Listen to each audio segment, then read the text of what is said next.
Béatrice Valfort, donc, qui sont responsables du centre de formalité de la Chambre de commerce et d'industrie de Grenoble. Alors, lors de cet atelier, nous allons voir ce qu'est un centre de formalité, ses missions, mais nous allons voir également quel CFE pour votre activité. Vous allez voir, il y en a plusieurs.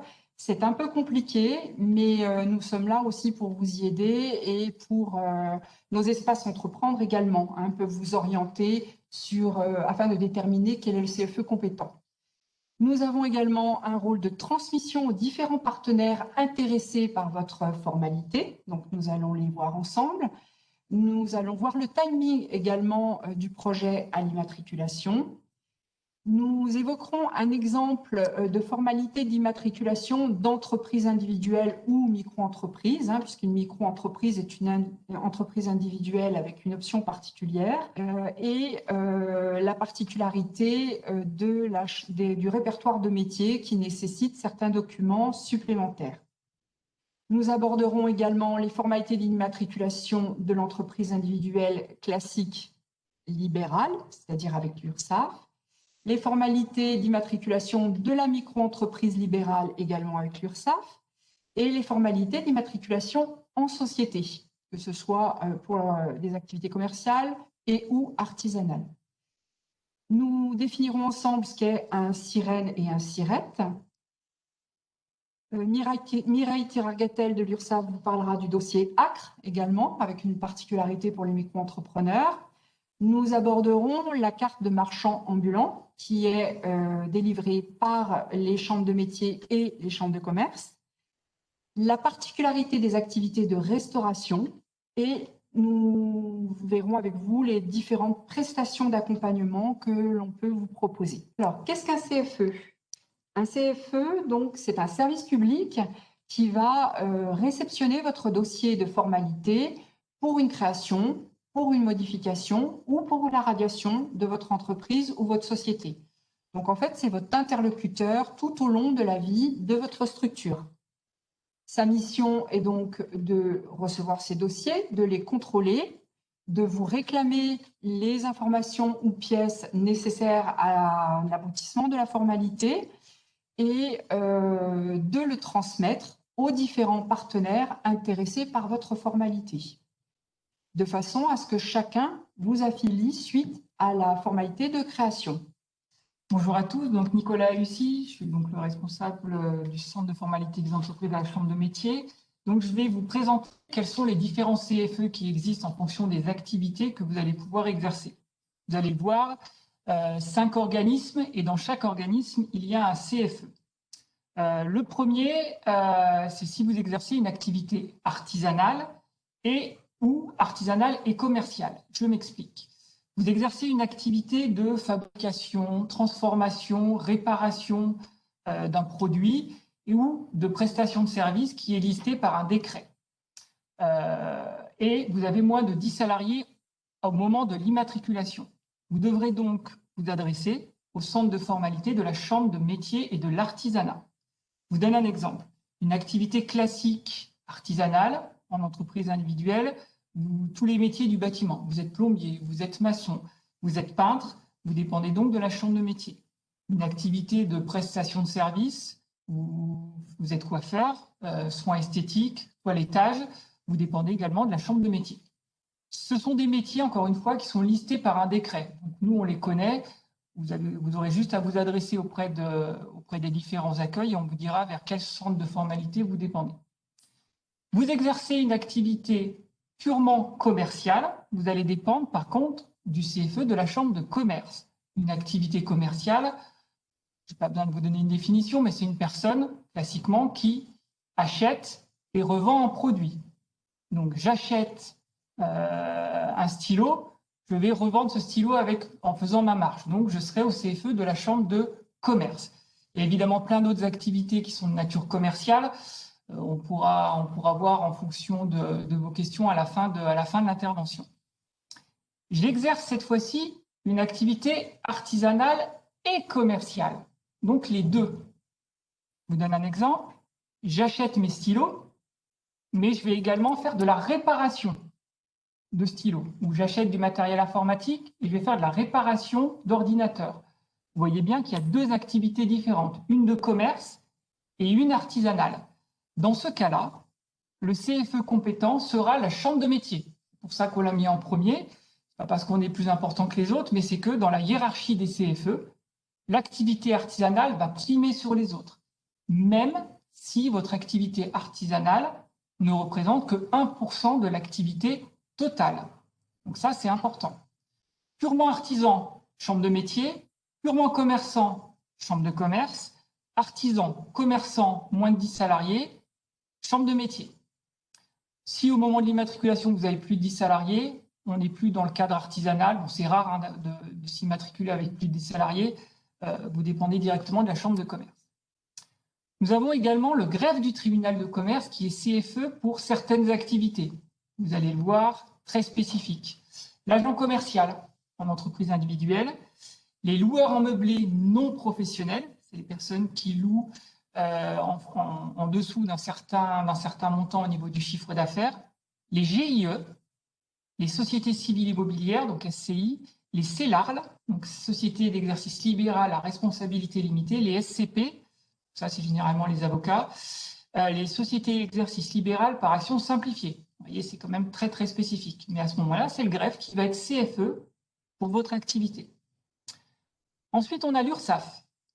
L'URSSAF, ils vont être CFE pour les activités en entreprise individuelle. Donc, toutes les activités de nature libérale. Donc, vous exercez une activité de formation, vous donnez des cours, vous allez dépendre de l'URSSAF. Je vous redonne un exemple. Vous exercez une activité d'achat-revente de matériel informatique, de réparation informatique, et en plus, vous faites de la formation en informatique. Vous donnez des cours. Vous voyez que là, on complexifie un petit peu plus. Vous avez trois natures d'activité, commerciale, artisanale et libérale. Dans ce cas-là, souvenez-vous ce que je viens de vous dire, la chambre de métier reste compétente pour votre activité parce que vous exercez une activité de réparation. L'URSSAF est également CFE compétent pour les loueurs en meublé, mais cette fois-ci professionnels. Alors, le montant de plafond de chiffre d'affaires, je ne sais plus combien, 23 000 euros. Donc, en dessous de 23 000, vous êtes non professionnel et en dessous de 23 000, vous êtes professionnel. Les associations d'employeurs, les VDI, vendeurs à domicile indépendants, les artistes-auteurs, qui relèvent de la Maison des artistes ou de la GESA. Donc ça, c'est l'URSSAF qui va immatriculer. Et les représentants salariés de firmes étrangères qui n'ont pas d'établissement en France. Donc là, on est très spécifique. Mireille pourra peut-être vous en parler si vous avez des questions, parce que là, c'est vraiment des cas qui sont très à la marge. Le dernier CFE qui existe, c'est le CFE de la Chambre d'agriculture, pour toutes les activités agricoles. Attention, l'agriculteur, l'activité agricole, c'est pas seulement la personne qui cultive, hein, il y a plein d'activités agricoles, on n'imagine même pas, notamment dans tout ce qui est exploitation forestière. Une activité agricole, c'est une personne qui a la maîtrise du cycle biologique du début à la fin. Donc, par exemple, j'ai un élevage de vaches, j'élève mes vaches et je fais du fromage avec le lait de mes vaches. Là, je vais être CFE de chambre d'agriculture. Voilà, donc je vous ai donné Voilà, on a fait un tour d'horizon sur les différents CFE qui existent. Après, c'est à affiner en fonction de l'activité que vous exercez réellement. Et ça, on sera là pour vous répondre.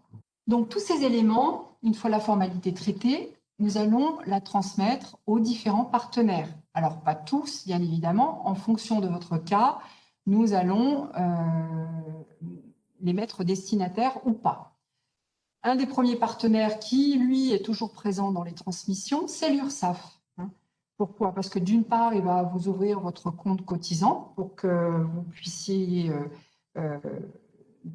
payer vos cotisations sociales ou déclarer votre chiffre d'affaires si vous êtes un micro-entrepreneur.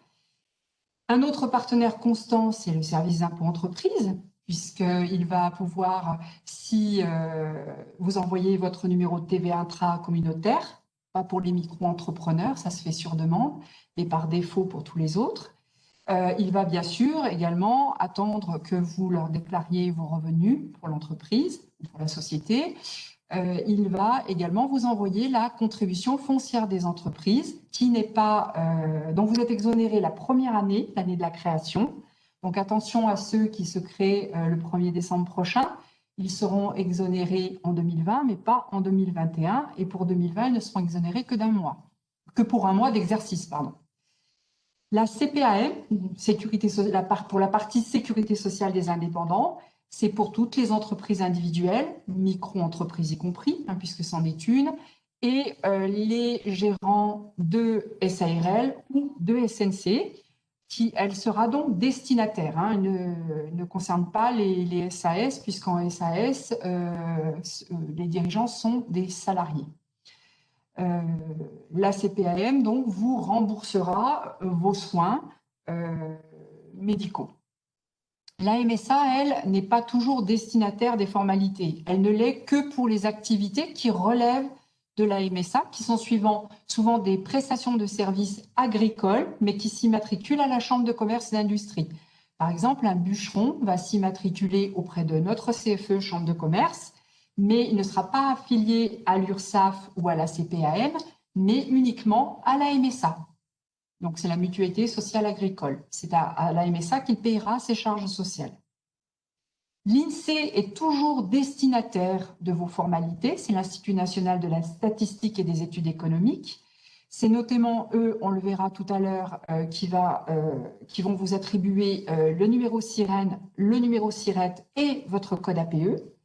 Et vous allez pouvoir ensuite consulter votre avis de situation sur leur site avec l'adresse, le code APE, les noms commerciaux, le cas échéant. Le greffe du tribunal de commerce sera destinataire si vous êtes un commerçant ou une société qui exerce une activité commerciale ou artisanale. Les sociétés d'exercice libérales s'immatriculent auprès de la CCI. On a vu tout à l'heure, Nicolas vous a expliqué qu'en entreprise individuelle libérale, le CFE de l'URSSAF était compétent, mais dès lors qu'ils sont en société, ces activités sont exercées en société, c'est la CCI qui est compétente pour vos formalités. Et vous obtenez de ce fait un extrait de registre de commerce, comme les autres sociétés commerciales ou les micro-entreprises commerciales ou entreprises individuelles. Vous obtenez ce fameux extrait de registre de commerce, qui est en fait vraiment l'acte de naissance de votre structure, qui est aussi communément appelé CABIS. Voilà. Il vous permet, ce CABIS, notamment, de débloquer les fonds du capital social lorsque vous êtes en société. Il vous permet de contracter un prêt bancaire lorsque vous êtes en société uniquement, puisqu'en entreprise individuelle, le prêt est fait à vous en tant qu'individu. Voilà, et ce CABIS, cet extrait de registre de commerce, doit être modifié en fonction des évolutions, des changements de votre entreprise. Et ça se fait à travers les fameuses formalités que nous traitons dans les CFE. La directe est parfois destinataire de vos formalités lorsque vous déclarez un effectif salarié. Sinon, ils ne sont pas destinataires si vous êtes seul à travailler dans votre structure et ne pas être salarié, mais non salariés. Au niveau du timing, donc du projet à l'immatriculation, donc plusieurs mois avant, c'est ce que vous êtes en train de faire. Vous prenez des contacts, vous prenez des conseils, vous assistez à des forums pour préparer votre projet. Donc, vous suivez même des formations, vous vérifiez que vous pouvez avoir droit ou pas à des aides, vous cherchez des sources de financement et vous informez notamment sur les autorisations à détenir pour exercer votre activité. Donc, ça peut être un titre bien spécifique, on le verra tout à l'heure, ou alors une qualification professionnelle. Donc, au plus, un mois avant la date de début d'activité, donc si vous voulez démarrer par exemple au 1er janvier 2021, vous pouvez nous présenter votre formalité, et là, ça sera à partir du 1er décembre.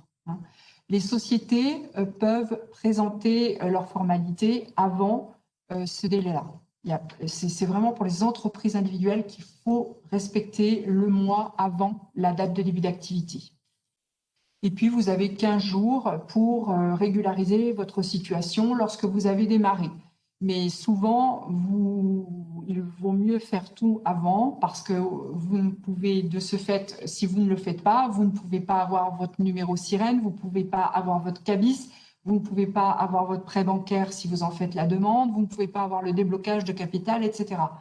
Donc très souvent, les formalités sont faites avant de façon à ce que vous ayez tous ces éléments-là pour démarrer l'activité concrètement à la date où vous le souhaitez. Donc là, on vient de vous expliquer un petit peu le fond. On va voir maintenant la forme. Quand je parle de forme, c'est quelles sont les pièces justificatives à fournir en fonction de vos différentes formes juridiques. Vous allez le voir, en fonction de la forme que vous allez choisir, les pièces à fournir auprès du CFE ne seront pas les mêmes. On va commencer par le plus simple avec l'entreprise individuelle ou la micro-entreprise qui dépendent donc de la chambre de commerce ou de la chambre de métier. Donc là, attention, on n'est que ceux qui veulent exercer sous ce régime entreprise individuelle ou micro-entreprise et qui n'exercent une activité commerciale ou artisanale. Tout ce qui est micro-entreprise, les démarches se font en ligne obligatoirement. Depuis 2016, on a un texte de loi qui nous dit toute personne qui veut se créer sous le régime de la micro doit le faire de manière dématérialisée. Pour la chambre de métier, c'est le site qui est indiqué, cfe-métier.com. Et pour la chambre de commerce, donc guichet-entreprise.fr. Pour les autres, l'entreprise individuelle classique, qui est désormais un peu à la marge, puisque la micro a pris le pas sur l'entrepreneur individuel classique. L'entrepreneur individuel classique, pour rappel, ce sont les personnes qui vont opter pour le régime réel au niveau fiscal. Donc la micro, vous êtes sous le régime micro au niveau fiscal. Donc on va vous demander, si vous êtes en entreprise individuelle classique, un imprimé P0. Si vous êtes en micro, il sera à saisir directement en ligne. Cet imprimé P0 va comporter plusieurs informations. Qui vous êtes, qu'est-ce que vous faites comme activité, où vous souhaitez l'exercer, et donc vos différentes options sociales et fiscales. Donc ça, c'est déjà les premières informations à compléter. Au niveau des pièces à fournir, une carte d'identité ou un passeport en cours de validité. Donc le permis de conduire, ça ne passera pas. On récupérera également une attestation de non-condamnation. On vous fournira le modèle ou alors il sera sur le site. Pourquoi est-ce qu'on demande ça? Déjà, c'est le registre du commerce et des sociétés ou le répertoire des métiers qui vont vous le demander. En France, il y a 2 répertoires, le registre du commerce et le répertoire des métiers. Et on a besoin de savoir si vous avez eu une condamnation. Alors, si vous avez grillé un feu rouge, il n'y a pas de problème. Vous allez pouvoir créer votre entreprise. Par contre, des personnes ont pu avoir une condamnation qui est liée à l'activité. Vous avez déjà fait l'objet d'un jugement d'interdiction de gérer ou de faillite. Vous n'allez pas pouvoir, derrière, recréer une deuxième entreprise ou une troisième, même si vous êtes sur le régime micro. Ça va vous bloquer pendant la durée de la condamnation. Autre exemple, nous, on a des personnes qui ont voulu se déclarer en tant que serrurier. Donc très bien, on récupère l'attestation de non-condamnation, on l'envoie auprès du casier judiciaire à Nantes, et en retour, on voit que la personne a été condamnée pour vol et différentes infractions. Donc là, il y a un petit souci en fonction de l'activité que la personne souhaite exercer, serrurerie, et les condamnations qu'elle a eues. Donc elle ne va pas pouvoir créer son entreprise parce que les condamnations la bloquent en fonction de son activité. Attention, la déclaration de non-condamnation qu'on vous demande, ce n'est pas le bulletin numéro 3 que vous pouvez demander sur Internet. C'est uniquement chambre de métier ou greffe qui vont la demander. C'est le bulletin numéro 2. Il est un petit peu plus spécifique, donc seule une administration peut le demander. Vous avez juste à compléter le modèle et à nous le transmettre. On se charge du reste. Si vous avez un conjoint qui est commun en bien, vous avez une attestation à compléter. Le modèle est également fourni. C'est important, c'est pour que votre conjoint soit au courant que vous créez une entreprise. Ça paraît peut-être logique, mais il est arrivé plusieurs fois que les conjoints n'étaient pas au courant que son mari ou son épouse créait une entreprise. Et ça peut évidemment poser des soucis en cas de divorce. Au niveau du lieu d'activité, on va vous demander un justificatif pour le lieu d'activité. Ça peut être un local commercial, si vous avez un local. Donc là, on récupérera le bail ou un autre document. Il y a tout un artifice juridique au niveau des documents qui peuvent exister. Par contre, pour la plupart, l'entreprise, elle est greffée chez vous, donc à votre domicile. Donc là, vous n'avez pas de local commercial à proprement parler, vous êtes chez vous. Donc dans ce cas-là, on va récupérer tout simplement un justificatif de domicile à votre nom, qui est récent, on ne va pas nous fournir quelque chose qui a 2 ans, mais juste un justificatif de domicile à votre nom pour justifier de l'adresse. On pourra également être amené à récupérer un document pour l'activité réglementée. Il y a des activités qui sont réglementées et qui nécessitent des autorisations. Je vais vous donner 2 exemples. Si vous faites par exemple de la fabrication de bijoux, on va vous demander si vous faites des bijoux fantaisie ou des bijoux où vous touchez du métaux précieux. Si vous touchez des métaux précieux, il y a une déclaration d'existence à demander aux douanes. Donc c'est typiquement l'activité réglementée où on va vous demander un document. Un autre exemple, c'est l'activité de transporteur. Vous transportez des marchandises ou des personnes. À ce moment-là, c'est une activité qui va être réglementée auprès de la DREAL. Donc vous allez devoir contacter la DREAL pour avoir une attestation provisoire d'inscription au registre des transporteurs. Donc, pareil, vous contactez les différents CFE et là, on vous dira si l'activité est réglementée et quel type de document il va vous falloir.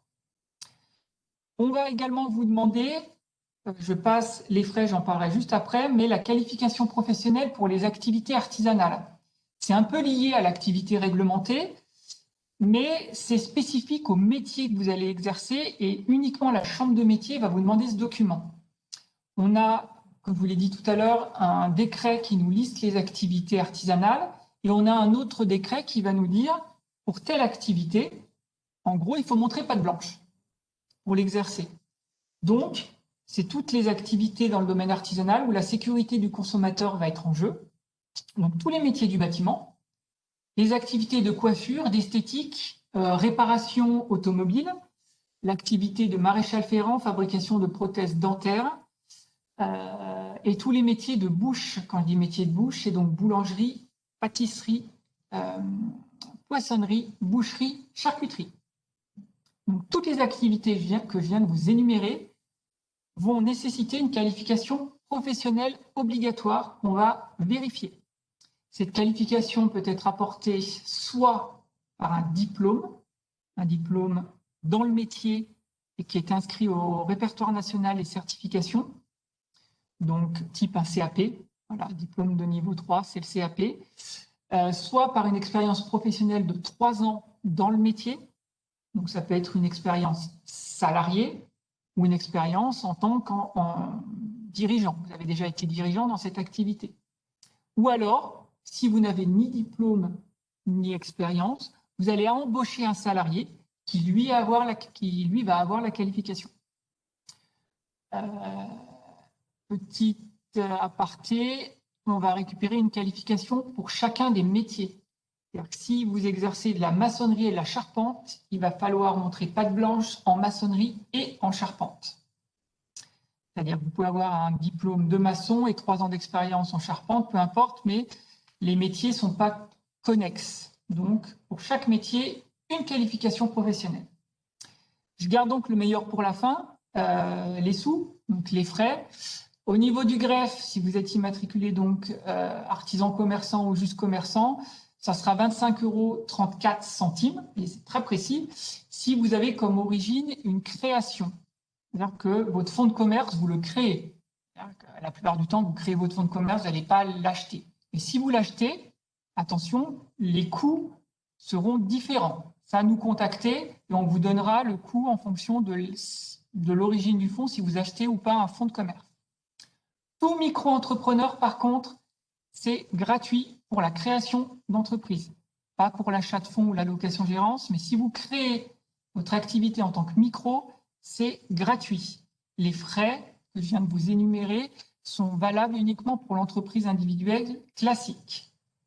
Pour le répertoire des métiers, c'est pareil. Il y a des frais obligatoires pour l'entreprise individuelle classique qui sont de 90 € si vous êtes uniquement répertoire des métiers, donc uniquement artisan, ou 60 € si vous êtes artisan commerçant, et donc gratuit pour le micro-entrepreneur. Comme je vous l'ai dit, en fonction de l'origine du fonds, on va être amené à vous demander d'autres pièces justificatives, notamment pour l'achat du fonds, un acte d'achat, une publicité éventuelle dans un journal d'annonce légale. Et si vous optez à l'EIRL, qui est toujours une entreprise individuelle ou une micro-entreprise, mais avec une option, c'est-à-dire que vous effectuez une déclaration d'affectation de patrimoine, là, il y a d'autres pièces qui vont être fournies. Mais nous consulter, on ne va pas rentrer dans le détail de l'EIRL, ce sera un petit peu trop compliqué, ce n'est pas le lieu pour le faire. Voilà au niveau des différentes pièces à fournir en entreprise individuelle ou en micro pour une activité commerciale ou artisanale. Bonjour, Mireille Ferrarigatel, donc de l'URSSAF. Je prends le relais pour tout ce qui est profession libérale. Alors, nous, tout passe également par Internet, que vous soyez travailleur indépendant régime classique ou travailleur indépendant régime auto-entrepreneur. On a 2 sites bien distincts pour ça. Je refais juste un petit point sur les termes. On n'a pas forcément tous les mêmes termes, que ce soit les partenaires CCI, Chambre des métiers ou les experts comptables. Là, clairement, c'est affiché régime social de droit commun. C'est aussi le régime classique. Donc, gardez bien à l'esprit, pour vous y retrouver un petit peu, c'est qu'en France, vous avez 2 statuts. Vous allez être soit salarié dans une entreprise, soit travailleur indépendant. Et dans ce statut de travailleur indépendant, vous allez pouvoir choisir entre le régime auto-entrepreneur et le régime classique. Donc, pour déclarer votre création d'entreprise, activité, profession libérale, régime classique, il faut vous rendre sur le site www.cfe.ursaf.fr et là, vous pouvez faire tout ce qui est création, modification et radiation. Donc, si vous êtes professionnel de santé, si vous faites du conseil, de la formation, mais également VDI. Alors, VDI, ça parle peut-être plus si on vous parle de vente tupperware où il y a des choses beaucoup plus modernes maintenant, de maquillage, vêtements, voilà. Ou si vous êtes artiste-auteur. Tout va passer sur ce site-là. En temps normal, hors crise sanitaire, nos locaux sont ouverts et on peut vous aider à faire ces démarches sur notre site internet. C'est un accompagnement qui est gratuit. On fait également des séances collectives, mais là, compte tenu de la crise actuelle, nos locaux sont fermés et cet accompagnement individuel peut se faire uniquement par le biais d'une demande de rendez-vous.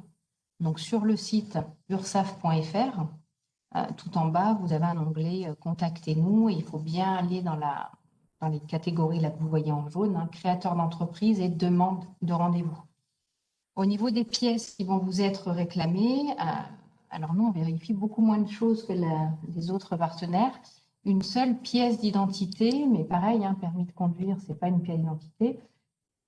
Donc, carte nationale d'identité, le passeport, le titre de séjour, en règle, bien évidemment, et avec une copie recto verso, vont être à joindre à la création. Si vous choisissez de créer votre entreprise individuelle, de devenir travailleur indépendant avec le régime auto-entrepreneur, les démarches vont se faire sur le site l'auto-entrepreneur.ursaf.fr. Uniquement, je le reprécise, uniquement si vous êtes profession libérale. Si vous choisissez ce régime-là pour une activité artisanale ou commerciale, vous aurez l'obligation de vous adresser à la CCI ou à la Chambre des métiers. Donc là, pareil, si vous avez besoin d'être guidé sur ce site-là, faites une demande de rendez-vous sur le site de l'URSSAF. Nous vous rappellerons pour vous guider en ligne. Si vous pensez pouvoir vous débrouiller seul, il y a une liste déroulante qui va lister un certain nombre d'activités. N'essayez pas de rentrer dans une case. Vous créez votre entreprise individuelle. Donc, allez tout en bas, vous mettez que vous ne connaissez pas, que vous ne trouvez pas votre domaine d'activité et c'est vous qui allez écrire spécifiquement l'activité que vous allez exercer. Donc, l'accompagnement est gratuit, se fait sur rendez-vous actuellement en passant par le site ursaf.fr. Je me permets une petite aparté. L'URSSAF a 3 missions. Donc, on a un rôle de centre de formalité pour les professions libérales. On a un rôle de prélèvement des cotisations sociales personnelles obligatoires pour les salariés par le biais de la fiche de paye et de l'employeur et pour les travailleurs indépendants par le biais des cotisations sociales. Et le dernier rôle qui est un petit peu moins apprécié mais qui a quand même toute son utilité pour veiller au respect des règles et à l'équité entre tous, c'est le rôle de contrôle. Donc, dans tout ce qui a été dit jusqu'à présent, quand vous créez une entreprise individuelle, quand vous devenez travailleur indépendant, peu importe le régime, vous avez des obligations déclaratives, des obligations d'avoir éventuellement un compte bancaire dédié à l'activité. Vous devez exercer selon certaines règles. Il y a certaines activités où vous n'avez pas le choix, en fonction de la manière dont vous allez exercer, d'être travailleur indépendant ou salarié. Posez-vous la question, il y a 10 ans, quand le régime auto-entrepreneur n'existait pas, est-ce que j'aurais été intérimaire? Est-ce que j'aurais été en CDD? Il ne faut pas créer une entreprise si vous ne respectez pas un certain critère. Et ça, c'est afin de protéger votre protection sociale, votre couverture sociale, maladie, retraite, allocation familiale. La notion de plusieurs clients ne suffit pas. Vous pouvez avoir plusieurs clients, mais ne pas rentrer selon le Code du travail, la législation en vigueur, dans le statut de travailleur indépendant. Il faut bien que vous ayez une autonomie, que ce soit dans votre matériel, dans votre planning, dans le choix de votre clientèle. Il ne faut pas qu'il y ait de lien de subordination. C'est tout des choses qui vont être appréciées en cas de contrôle de la part de l'URSSAF ou des impôts qui vont également regarder si certains de ces points sont surveillés. Je prends un exemple tout bête mais récurrent. Si vous êtes coach sportif et que vous exercez dans une salle de sport, vous êtes salarié de cette salle de sport, vous n'êtes pas travailleur indépendant. Voilà. Et des exemples, je pourrais en citer un grand nombre, mais le point n'est pas là. Donc, comme Nicolas vous a donné un exemple de formalité d'immatriculation en entreprise individuelle, nous allons aborder maintenant l'immatriculation en société, que ce soit à la CCI ou à la Chambre de métier. Donc, le formulaire, il va s'appeler M0 et non plus P0, M pour moral. Vous aurez toujours pour le dirigeant ou les dirigeants une copie de la carte d'identité ou du passeport en cours de validité, ou alors un titre de séjour en cours de validité avec une mention qui vous permette d'exercer une activité indépendante en France. La fameuse attestation de non-condamnation dont le modèle est fourni, c'est toujours la même chose par rapport à l'entreprise individuelle. Tous les dirigeants voient leur moralité vérifiée. Si la société est une SARL ou une URL, qui est une SARL associée unique à gérance majoritaire, il faudra fournir l'imprimé TNS, travailleur non salarié. C'est là-dessus que vous reportez notamment votre numéro de sécurité sociale, si vous exercez d'ores et déjà une activité, de façon à être affilié à la sécurité sociale des indépendants. Il faudra donc pour cette société un exemplaire des statuts originaux, donc signés par tous les actionnaires ou associés. C'est vraiment l'acte de base de la personne morale. Il faudra faire une parution dans un journal d'annonce légale dont nous fournissons la liste sur les différents sites pour aviser les tiers que vous créez une personne morale. Donc les journaux, généralement, vous épaulent pour rédiger les annonces. Ils ont un schéma type que vous devez compléter tout simplement. Ça vous permet de ne rien oublier.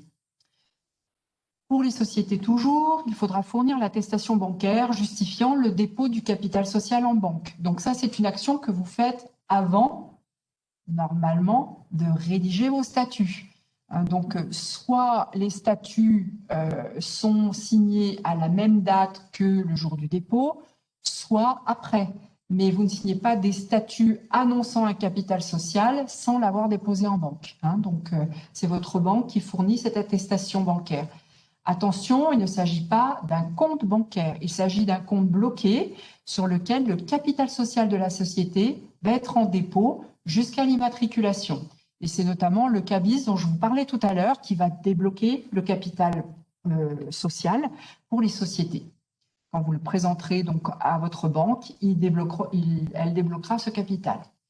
Il faut un justificatif pour le local, cette fois-ci au nom de la personne morale. Donc, si la personne morale a son siège social dans votre local d'habitation, il faudra fournir une attestation de domiciliation pour cette personne morale. Vous, en tant que dirigeant, vous autorisez la personne morale à établir son siège à votre domicile. Ça, ce sont des attestations que l'on peut vous fournir. et toujours accompagné d'un justificatif à votre nom pour ce domicile. Donc une facture, comme on parlait tout à l'heure, d'électricité ou votre copie de taxe foncière ou de taxe d'habitation.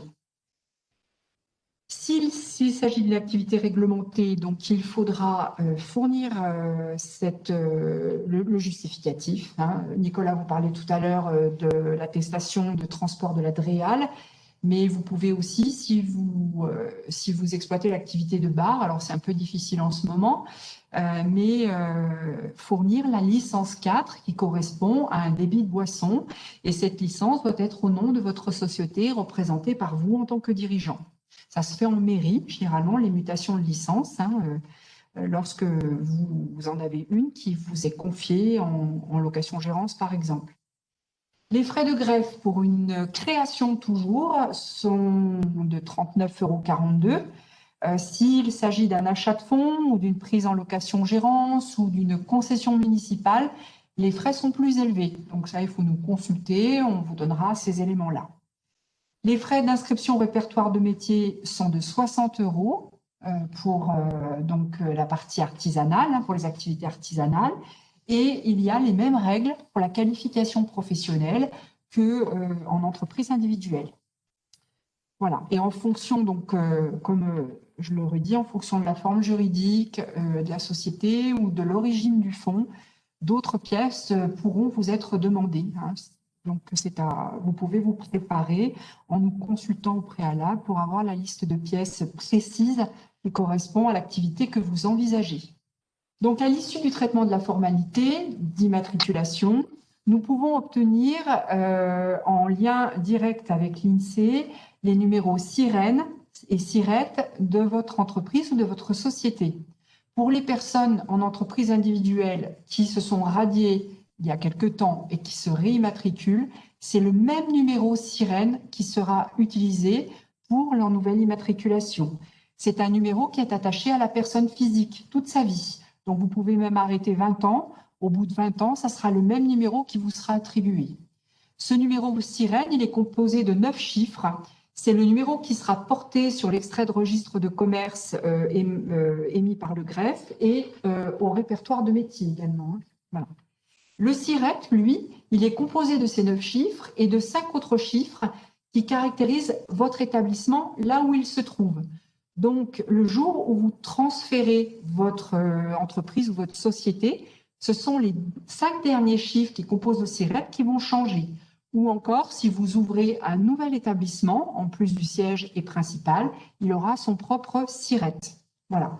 Tous ces éléments seront visibles sur le site de insee.fr où vous pourrez télécharger votre avis de situation dès que vous aurez tapé votre numéro SIREN, le fameux à 9 chiffres. Vous aurez également sur cet avis de situation INSEE votre code APE, activité principale exercée. Alors, vous pouvez avoir plusieurs activités exercées, vous n'aurez qu'un seul code APE. Ça, il faut bien le retenir. Donc, il est important au moment de la formalité d'indiquer en premier lieu dans votre libellé d'activité l'activité principale. Si vous ne le reprécisez pas, il y a une ligne spécifique en dessous pour activité principale. Libellez-la tout de suite en début des différentes activités que vous exercez. Après, c'est un code qui est générique. Il ne va pas coller parfaitement à l'activité que vous exercez. Ou alors, par exemple, dans les métiers de l'informatique, il y a pléthore de codes APE. Et là, peut-être qu'il y aura besoin d'un ajustement après immatriculation pour que vous ayez vraiment celui qui se rapproche le plus de l'activité principale exercée. Voilà, donc ce code APE, il est donné à titre indicatif par l'INSEE. Pourtant, il pèse son poids dans votre création d'entreprise. On le voit aujourd'hui, par exemple, pour les entreprises qui demandent des aides à l'État. Il n'y a vraiment que certains codes APE qui sont ouverts à ces aides et pas d'autres. Donc, vous voyez, il pèse quand même son poids. Donc, il est vraiment important que vous fassiez attention au départ au code APE qui vous est attribué. S'il ne correspond pas à votre activité, vous pouvez le faire, ou attention à l'activité qui a été déclarée dans la formalité, hein, vous pouvez le faire modifier par l'INSEE dans le mois qui suit votre immatriculation. On fait une petite parenthèse pour les micro-entrepreneurs. Sur le formulaire des micro-entrepreneurs, qui est en ligne, en fin de formulaire, vous avez la mention qui est en bas de la diapo. Attention, si vous souhaitez-vous que les informations enregistrées dans le répertoire Sirène puissent être consultées ou utilisées par des tiers, si vous répondez non à cette question, personne ne pourra visualiser votre entreprise, même pas vous. Vous ne pourrez pas télécharger d'avis de situation. Donc voilà, parce que ça équivaut à être en liste rouge en fait sur le site de l'INSEE. Il faut savoir qu'on a beaucoup de mails aujourd'hui qui nous disent « je ne peux pas, mon entreprise n'existe pas, ma banque ne peut pas la voir, etc. » Donc ça pose des problèmes de fonctionnement. Donc attention, si vous cochez cette case, vous êtes en liste rouge pour tout le monde, même pour vous. Donc à bien réfléchir avant de cocher cet élément. C'est la parole à Mireille pour vous parler de l'ACRE. Alors l'ACRE, c'est l'aide aux créateurs et repreneurs d'entreprise. Quand on parle d'aide, ce n'est pas une somme qui vous est allouée par l'URSSAF, mais c'est une aide dans le sens où le montant des cotisations va être réduit, ou alors certaines cotisations ne seront pas dues. Il y a eu une grosse réforme le 1er janvier 2020. Donc, quand vous êtes travailleur indépendant au régime classique, vous avez l'ACRE qui vous est accordé de façon automatique. Vous n'avez pas de demande spécifique à faire, il n'y a pas de formulaire à remplir. L'ACRE vous est accordé pour 12 mois. Si vous êtes par contre au régime micro-entrepreneur et que vous souhaitez disposer de l'ACRE, c'est un taux réduit de cotisation sur une durée d'1 an, on y revient après, vous avez obligation de faire une demande, de remplir un formulaire sur notre site en ligne autoentrepreneur.ursaf.fr dans l'espace « Créer mon auto-entreprise ». Cette demande se fait obligatoirement et uniquement de façon dématérialisée. Donc, vous téléchargez le formulaire, vous le remplissez et vous avez un lien pour nous l'adresser. Vous avez 45 jours pour faire cette démarche, cette demande d'ACRE, 45 jours après la formalité de création. Donc, moi, je vous conseille de faire la création et dans la foulée, de faire la demande d'ACRE. 45 jours en situation de création, ça passe très vite. Précision par rapport au régime classique, étant donné que la demande est accordée et que l'ACRE est accordé à tout créateur, on ne vous adresse plus de document accord ACRE. C'est un document qui peut vous être encore réclamé malheureusement par Pôle emploi. Donc vous pouvez tout à fait leur préciser que depuis la réforme, l'URSSAF n'envoie plus de documents accord ACRE, ou n'hésitez pas, pareil, par le biais d'une demande de rendez-vous, à revenir vers nous et on pointera avec votre agence Pôle emploi pour leur réexpliquer la règle. Par rapport au délai de l'ACRE, il est souvent dit qu'on vous accorde que ce taux réduit de cotisation va augmenter sur une année.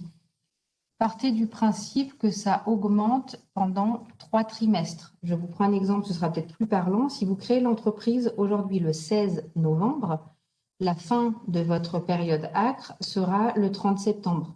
Mais ce sera la même chose si vous créez l'entreprise le 1er octobre ou le 31 décembre. Pardon.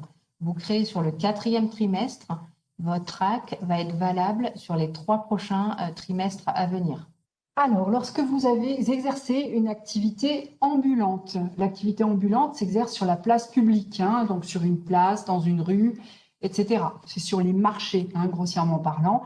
Il ne s'agit pas là de foire ou de salon. Il s'agit vraiment d'exercice sur la place publique. Eh bien, il faut demander donc au centre de formalité compétent pour votre activité, donc soit celui de la chambre de métier, soit celui de la chambre de commerce, une carte de marchand ambulant. Donc, on contrôle le dossier qui doit être conforme à votre cabis ou à votre répertoire de métier et on vous délivre donc une carte sécurisée au bout d'une dizaine de jours environ qui sera valable 4 ans. On va faire vite parce qu'il nous reste 2 minutes. Les activités de restauration, je vous ai dit tout à l'heure que le CFE compétent par priorité était la chambre de métier. En droit, il y a un principe, il y a des exceptions. Ben là, ça va être l'exception. C'est-à-dire que si vous effectuez une activité de restauration à emporter, Vous fabriquez des sandwichs, des pizzas et vous les vendez à emporter. Et également, vous la couplez avec une activité de restauration sur place. Vous allez donc dépendre à la fois du commerce et des métiers. Du coup, votre dossier sera déposé à la chambre de commerce qui récupérera les pièces et qui les enverra à la chambre de métier. Et que ça change un petit peu. Pour les personnes qui font que de la vente à emporter, à l'inverse, c'est la chambre de métier qui sera compétente. Et les personnes qui font que de la vente sur place, ce sera la chambre de commerce. Donc je résume, restauration uniquement à emporter, chambre de métier, uniquement sur place, chambre de commerce, à emporter et sur place, ça sera la chambre de commerce.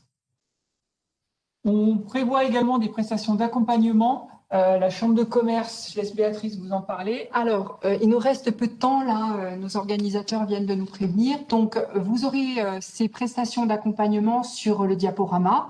Il n'y a pas de problème. Je vais devoir conclure.